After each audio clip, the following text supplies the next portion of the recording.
Welcome back to the channel. We are still working from home just like everybody else, so hope everyone is staying as safe as possible during this time. Today's video is about building professional relationships, and I know some of you are at the very beginning of your college career and you're first thinking about how, to start to network and put yourself out there, and I applaud you for just thinking about that stuff because it is not easy.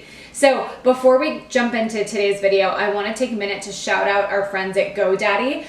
If you followed Intern Queen, you know that not only have I been working with GoDaddy and partnering with them on several different things over the years, but I also started my business by using GoDaddy, right? When people ask me for advice on how to start their business, I always tell them that one of the first things I did was I went to GoDaddy.com and I typed in the Intern Queen domain name and I bought it, and it was really inexpensive, and I've paid for it every year ever since, and that was many, many years ago. So GoDaddy.com has been a crucial resource in my success as an entrepreneur, and I recently partnered with them. And they're actually going to have this great interview with me that they're going to have featured, and we'll make sure to share all the links and everything with you.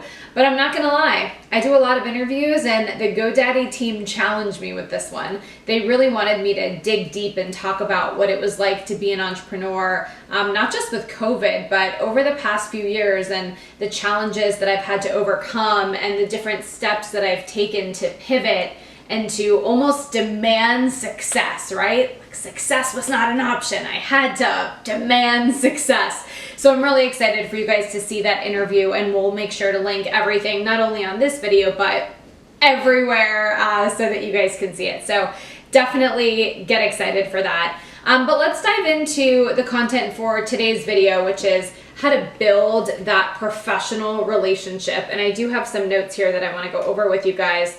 The first thing that I think is important is getting all your stuff in one place. Because if you meet someone and then they want to introduce you to someone else, what are they going to ask for? Your resume, right? Or if you're someone who's a writer or a graphic designer, they might say, where's your online portfolio? So I want you guys to make sure that before you embark on this journey of networking and meeting other professional contacts, I want you to think about putting all your stuff in one place.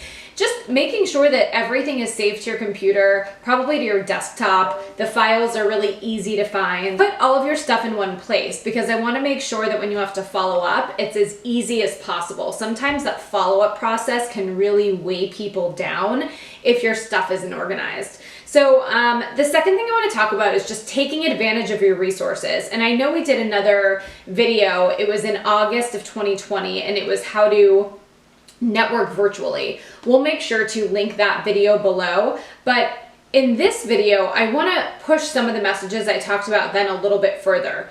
Things are very accessible right now.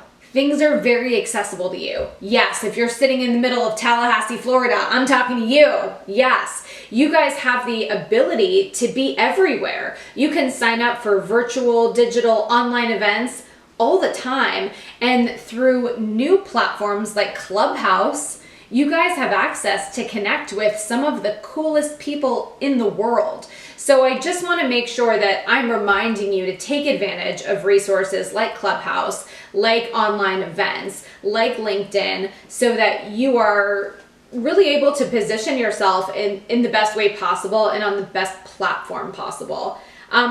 The next thing I want to talk about is setting a mentor goal. Now, if you're watching this and you're a freshman in college, I'm going to go easy on you, right? Let's try to find 1 to 2 mentors a year that you can reach out to. Maybe you know these people, maybe you don't. And you can start to have informational meetings with them. You can start to get to know them. Now, if you're towards the end of your college career or graduating college, I'm going to challenge you a little bit more. Why don't we try to meet 2 mentors a semester? And maybe one over the summer, right? So that's 2, 3, 4, 5 mentors a year, right? Because again, it's so important to kind of build that personal board of advisors and just these mentors over the years that can help guide you. Are they all going to get you the job you want? No. Are they all going to be able to help with everything? No. Are they all going to be available at the drop of a hat? No. But I guarantee these mentor relationships will come in handy. 2 more tips for you, I promise, and these are good ones, so stick around with me. So the next tip I have for you is, you know, on LinkedIn, you log in and you go to your main page, and then you can click to see what your connections are up to, and it'll say, it's so-and-so's birthday, so-and-so got promoted, so-and-so got a new job. Follow those updates. I used to look at those updates as like, meh, annoying, I'm not really gonna go through these. But now I go through them with a different lens. These LinkedIn updates that the system is already giving me, they give me an opportunity to reach out and connect with people. And let's be honest, we all love when that birthday phone rings, right? We don't mind a LinkedIn happy birthday message. That's great for me.